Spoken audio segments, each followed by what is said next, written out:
பதில் மகிழ்ச்சி. ஒரு நண்பர் இந்த கேள்விய என்கிட்ட கேட்டாரு. என்னன்னா, அவரு ஒரு 15,00,000க்கு கார் லோன் வாங்கியிருக்காரு. ஒரு 15,00,000க்கு கார் லோன் வாங்கியிருக்காரு. அது ஒரு 1 வருஷமா பணம் கட்டிட்டு வந்திருக்காரு. இஎம்ஐ கட்டிட்டு வந்திருக்காரு. அதுக்கப்புறம் அவர் கையில கொஞ்சம் கேஷ் கிடைச்சிருக்கு. ஒரு 2,00,000 என்னமோ சொன்னாரு. கேஷ் கிடைச்சிருக்கு. அவரு என்ன பண்ணிட்டாரு, போயி லோன் அக்கவுண்ட்ல கட்டிட்டாரு. கார் லோன் அக்கவுண்ட்ல கட்டிட்டு வந்துட்டாரு. அவருக்கு என்ன சந்தேகம்ன்னா, இப்ப இஎம்ஐ குறையுமா? இந்த 2,00,000 போய் கட்டிட்டு வந்ததுனால, இஎம்ஐ குறையுமா? குறையாதா? அப்படின்ட்டு அவருக்கு சந்தேகம். அத என்ட்ட கேட்டாரு. சார் இஎம்ஐ அமௌண்ட் இப்போ குறையுமா சார்? முன்ன ஒரு அமௌண்ட் கட்டிட்டு இருந்தேன்.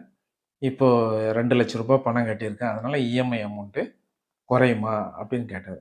கண்டிப்பா அது குறையாது. ஏன்னா இஎம்ஐன்றது ஃபிக்ஸ் பண்றது எப்படின்னா, லோன் அமௌண்ட்டுக்கு தான் ஃபிக்ஸ் பண்றாங்க. எவ்வளோ லோன் வாங்கியிருக்கீங்களோ, அந்த அமௌண்ட்டுக்கு தான் இஎம்ஐ ஃபிக்ஸ் பண்றாங்க.